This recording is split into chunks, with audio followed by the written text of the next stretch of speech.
Hi, I'm Kurt Wenger. I graduated in '96, and from there I went to UW Oshkosh for 4 years to get a Bachelor of Science in Radio, TV, Film with a philosophy minor. Then I went to work in Baraboo for about a year before starting my own business, which is Drop Frame Productions, which has now been in business for 20 years. I do video production, working with various businesses to tell their story, to help get their message out there. I've also documented many shows for many different groups.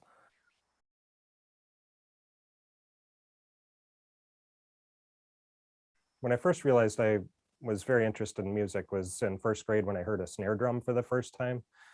And from there, I was kind of obsessed. I kind of made my own drums at home for a few years. A year before I could be in band, I started taking private lessons at the high school.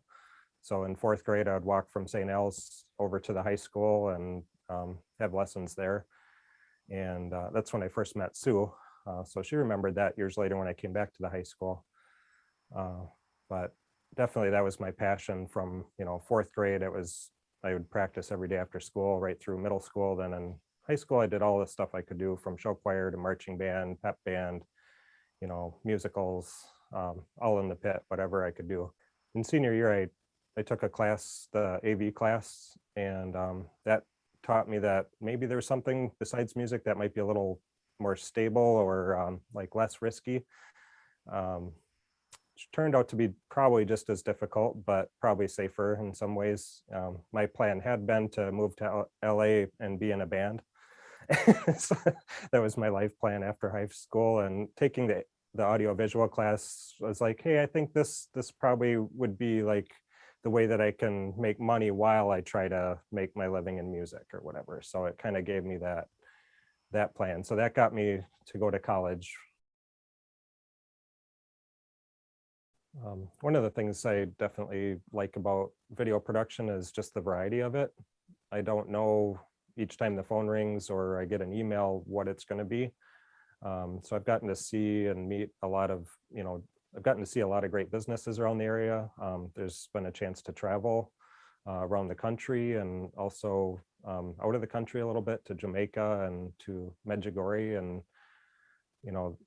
I didn't know anything about Herzegovina and Bosnia, so things like that. I've just been able to learn a lot and see a lot of things. So that variety is something that is great for my career, and one of the things that I really enjoy and that would be hard to give up.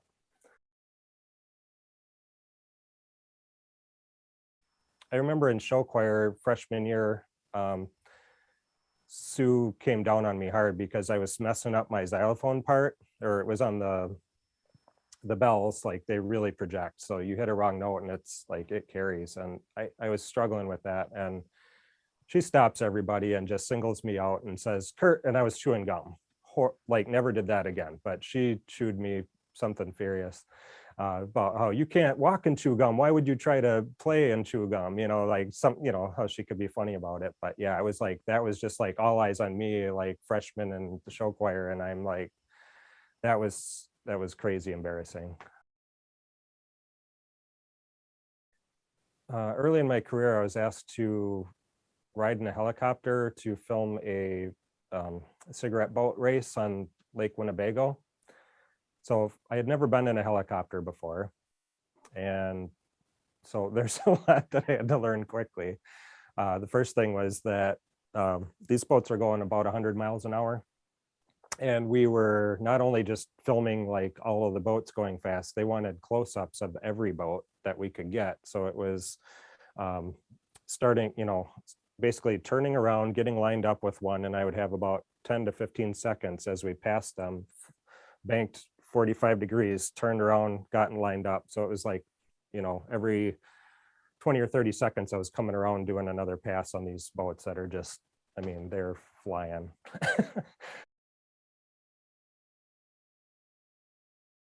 In the 20 years I've been running a business, there's been a lot of challenges that have come up along the way. Just times where there was not enough work for a little while and just not sure how I would keep things going.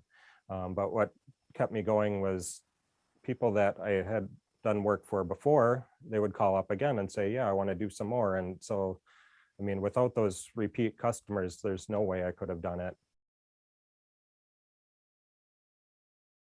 The first advice I would give myself would be just to take more chances. Like I've always been kind of an introvert, so socially not usually comfortable taking chances. I've had to kind of work on that being a business owner to kind of go out and find work and things like that. So it's something I've gotten better at. And then more on the professional side, like in college, I wish I would have taken just some business classes. It was never my intention to run a business, so it was never something that I took classes in, but I would trade a couple of those philosophy classes for some just basic business classes. I think that would have helped me out, definitely in the early years. Show choir, I think, taught me a lot about what I think success is. Um, we were, my first year was Pippin, and none of the judges understood what we were trying to do. There were actually, I think we did get a grand champion that year, but most of the time we were just barely making finals. The judges just didn't get it. Next year was Big River, and Big River was like we were getting grand champion. The judges were coming to our rooms telling us like we were the greatest thing ever and all of this. And then we went on to Godspell, and Godspell was kind of back with the Pippin days where like, what, how is this even show choir? They didn't get it, and so it was like, that taught me a lot about the idea of judging and, that sort of thing. Like you can't live your life internalizing other people's judgments and all of that. Like I loved that we were doing what we wanted to do, and which turned out to kind of catch on later. So it was kind of the pride now that I feel that we were, our group under Karen and Sue's leadership was kind of cutting edge and changing things. But we were putting on a good show and we were doing what we wanted. So to me, success is, and it was always about the journey. That we talked about that all the time. It wasn't like, that goal of grand champion. It was like, do what you want to do along the way. Sue Halloway comes to mind as somebody who really supported me through high school. When I think high school is rough for everybody. I also had been, my parents were getting divorced as I was in freshman year. And so it was kind of a tough time. But music all the way through was kind of my foundation where, I was too busy to get in a whole lot of trouble. I still found ways to do really stupid things with what little time I did have, but left my own resources 24/7, I think my life would have probably not turned out as well as it did. So I definitely credit Karen and Sue for giving me that safe place to kind of have a creative outlet and, keep me busy.